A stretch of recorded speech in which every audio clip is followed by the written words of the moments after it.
Ms. Borelli, Present. Ms. Ainello, Present. Mr. Laurentino, Present. Ms. Mahoney, Here. Mr. Shearer, Here. Ms. Torbeck, Present. Ms. Traverso, Here. Ms. Zattarelli. Present, please rise for the pledge. I pledge allegiance to the flag of the United States of America and to the republic for which it stands, one nation, under God, indivisible, with liberty and justice for all. As long as there's all women. All women. All women. All women, too many, just one thing now. Yeah, push you out. Adequate notice of this meeting has been sent to all members of the Board of Education and to the Bergen Record in accordance with the provisions of the Open Public Meetings Act, Chapter 231, 1975. At this time, I would like to ask the audience to please silence their cell phones and electric devices. Thank you. I'll now turn this over to Mr. Karati. Thank you, Ms. Zattarelli. So this evening, on your agenda, we're approving the tentative 2003, 2004 to 2023, 2024 budget. This isn't a public hearing on the budget. We'll have that later. I'll discuss a meeting date for that. This is just a summary. Everyone received, well, the Budget Committee has gone through this, and they received an updated budget document and that comparison sheet. All the board members have in front of them the same documents that details all the budget lines. If there's any questions, the county's going to be reviewing the budget after I submit it tonight, but we still have a good over a month and a half. Please, if you see anything, ask questions. Something pops in your head, what about this? Do not hesitate, ask the questions. I don't expect you to go through line by line. We kind of did that with the Budget Committee. So again, don't hesitate to ask the questions. So this budget they have in front of you is balanced, and I could explain how we got there, but it retains all our current positions and programs, continues our one-to-one Chromebook initiative and our technology financing that we've been doing for years now, has a K-6 social studies curriculum, resources, supplies in there, part-time ESL position. We had to deal with 15% health benefit increase.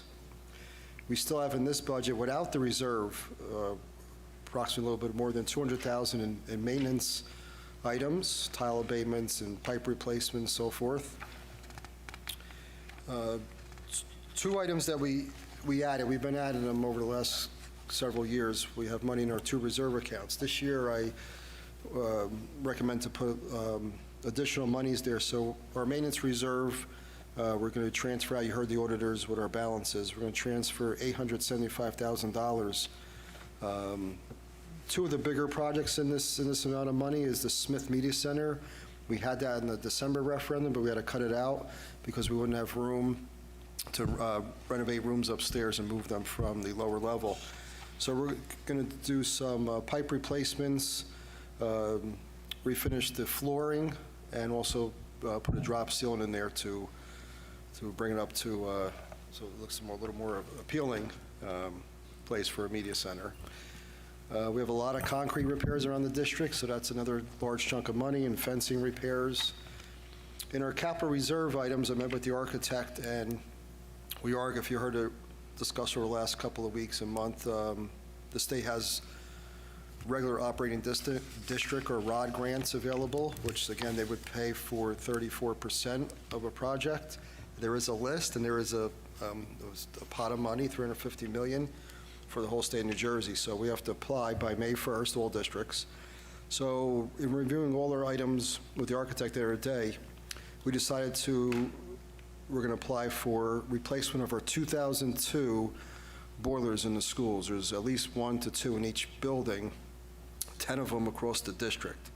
So we're going to put in for that, and also some HVAC upgrades to start replacing the unit ventilators that's in each classroom that brings in, that has the heat and brings in fresh air to make them heating and cooling, to remove the window units. So we want to start that at our two schools that give us the most issues, Franklin and Smith. And again, they all need to get done, but this, we have money in our cap reserve to pay our local share, which is the 66% or 2/3 of the project. So that's in the budget. That's almost $2.5 million.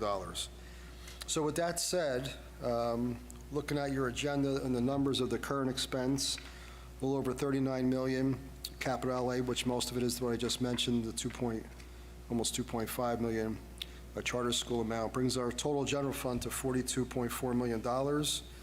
Our special revenue funds, our grant fund, remaining ESSER funds, and local grants and other federal programs, 1.3, and our infamous debt service fund, which we've been talking about for months now, that dropped $256,000 from our current year down to almost $1.7 million.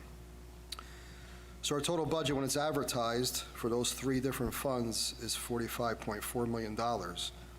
Of that, the next section there, you can read general fund tax levy, $35.8 million, and the debt service going down to $1,559,000. And then the two actions are you have to designate and separately put in there $875,000 for maintenance and the $2,495,000 for the projects I stated to you a little while ago. So that whole action is to approve the budget. I submit the budget down to the county, which I'm going to do after this meeting. No more paper, but this is what it used to look like with all the budget and documents you have to attach to it. It's all done electronically now.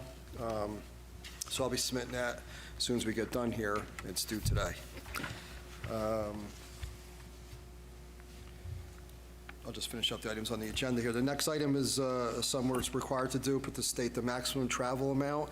This amount cannot change during the year, so I try to encompass any, we might get future grants or something, so $100,000 establishes the amount for 23-24. We had $90,000 in the current year, and to date we spent almost $50,000 in travel. And then there's a special education Medicaid initiative, which is in the budget. There's some federal funds for that. We have to put an action plan down with them.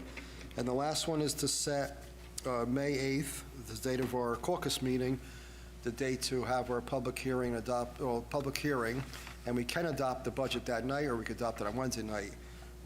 Mrs. Violetti, who couldn't be here tonight, we recommend that we do it on Monday evening. We'll have the public hearing, and we'll advertise that we're going to be adopting the budget that night as well.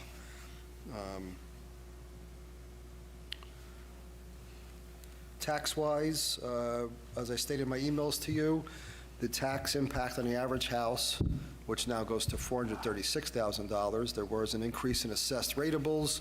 The tax impact to the average house, including the debt service portion, is $169, or about roughly $14 a month. Does anybody have any questions? That kind of just sums up. Again, we'll do a full-blown PowerPoint presentation and go into more detail for the public hearing in May. Any questions, comments? I have a comment. I just want to say, I know how hard Ray has worked on this budget, and he needs to be commended for the hard work he does. Thank you, Ray. Thank you. Thank you very much. Thank you. Thank you. No, Mrs. Violetti, we worked hard on the budget. We met many times. We met many times with the Budget Committee. And yes, it is difficult when you're dealing with something like health benefits, which is a large number in the budget, going up 15%. As the tuition doesn't go down, it's really hard to do that. Even though we did get more state aid, pretty much the health benefits just soak that all up. But things are getting better. It just, we don't have a lot of wiggle room to fit everything in, but I think we did all of us did a decent job on it. So thank you. Okay. Do I have to read all this? No, you can just do it. Okay. All right. I'd like to make a motion to move F2222379 to F223.82. Roll call.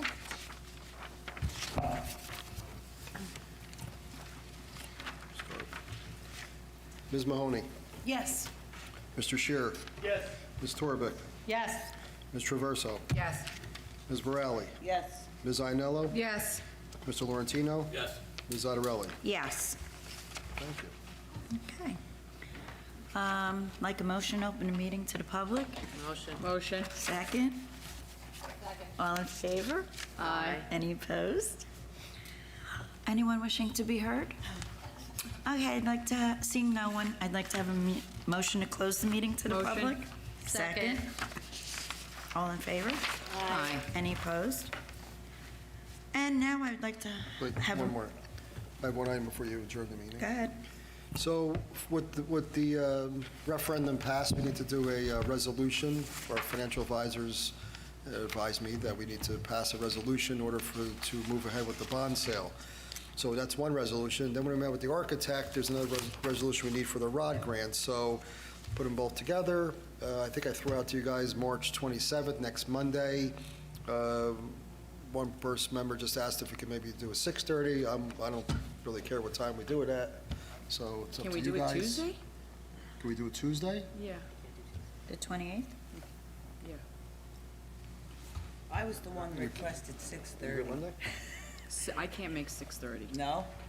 For Tuesday or any day? No, just for Monday. For Oh. Tuesday, I can make 6:30. Well, no, then fine, leave it at 7. It wasn't like I an mean, they're both urgent two thing. standard Can actions. you make it at 7 on Monday? Yes, Yeah, then do it, leave it. Then we'll do it. Through the chair. Okay, Monday I could do. 7? Yeah, it's again, I expect another, even less than this. It'll take 10 minutes, 15 minutes. Sorry we need to meet again, but, Okay. all right, so The 27th at 7. 7 o'clock. Okay, thank you. That it? Anyone have any comments? Nope. Okay, motion to close the meeting? So moved. Second.